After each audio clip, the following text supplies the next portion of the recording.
moving on from the federal level now, I do want to talk a little bit more about the state level on this issue, because as you alluded to with Denver, there are more significant restrictions coming into place at the state and local level.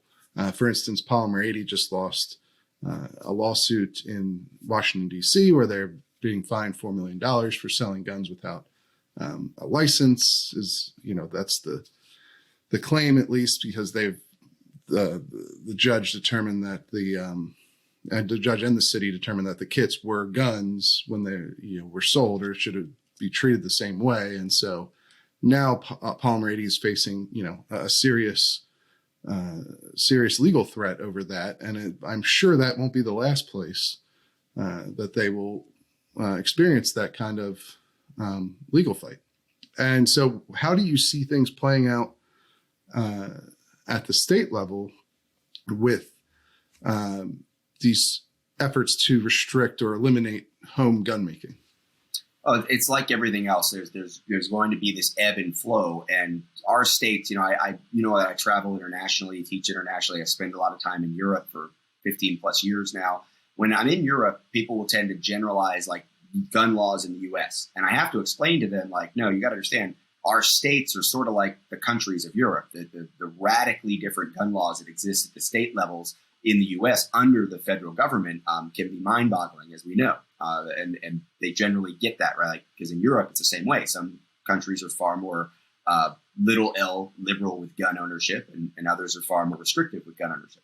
So in the U.S., we're going to continue to have that. I think if we look at concealed carry laws over, let's say, the last 100 years, we're going to get a really good feel for where every gun issue is going to go in terms of the federal government saying something, setting a bar, the states underneath of that bar deciding what they're going to do on an individual level. California, more restrictive, Arizona, less restrictive, usually is the way that would go.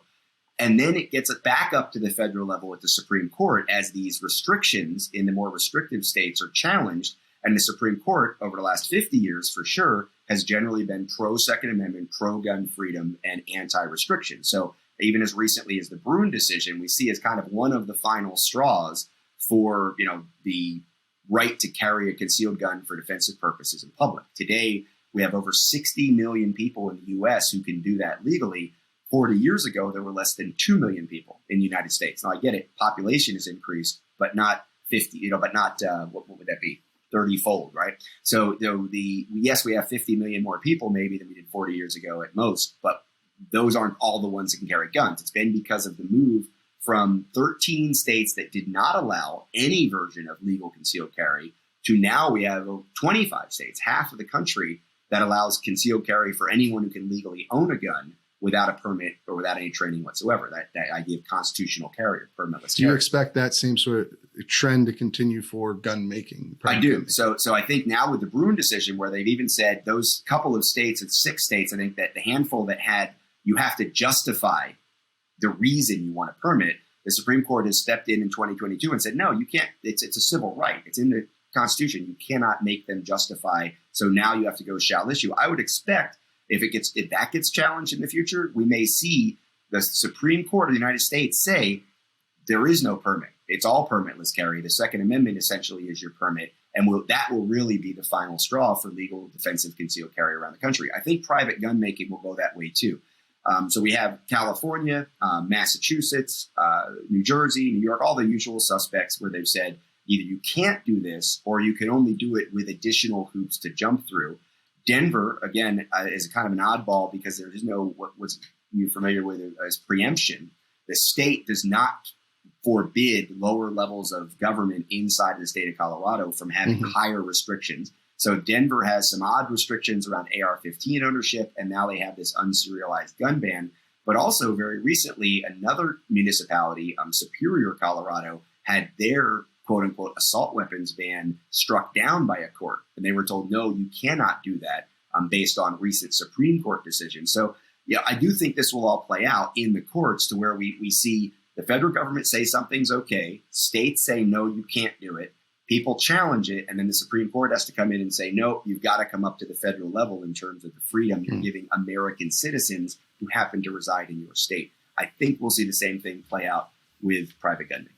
Are you concerned at all about the use of unserialized firearms in crime and how that's driving a lot of media coverage and a lot of these attempts to restrict private gun making? Absolutely. Do you think there's legitimacy to this concern, or do you think it's overblown? Like, what's your reaction to it?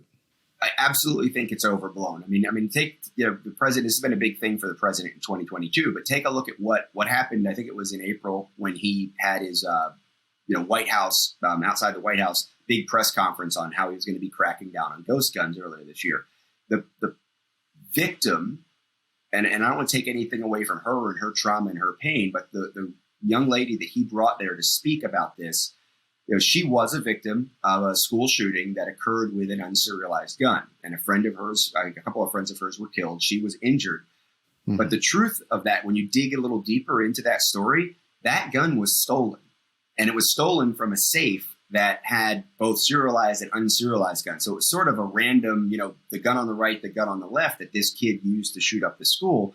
It wasn't the existence of the potential for an unserialized gun that led to that shooting. So when you think about it, one of the most powerful guys in the world, the best he could do was come up with someone who incidentally was injured by a ghost gun. Now, I get it. There was a shooting in Sacramento. There was a very well-known shooting in San Diego where a gentleman was prohibited from buying a gun. He was not allowed. He failed a background check. He went out and bought a kit, built the gun, and then shot up the gas lamp district. Like, I get it. It does happen. But we always have these issues with guns, right? Like, punishing the many for the actions of the few is not how America is supposed to work. And it's certainly not how we're supposed to apply our freedoms when it comes to civil rights. So yes, I'm concerned about negative outcomes. Absolutely, I'm concerned about intentional, willful, criminal activities involving firearms or not. But I think that's the crux, right? Like, I don't differentiate between a guy who's going to try to stab somebody and a guy who's trying to shoot somebody. If he's a criminal with the intention of murder, he's a criminal with the intention of murder. And I definitely err on the side of freedom isn't safe when it comes to individuals exercising their rights. So my deal is, a guy could try to kill me with a ghost gun. A guy could try to kill me with a stolen gun. A guy could try to kill me with a legally purchased gun because he's never done anything to get himself to the level of prohibited person before. I need to be ready to deal with that. That's the reality of living on Earth with people who are free to maybe try to hurt me.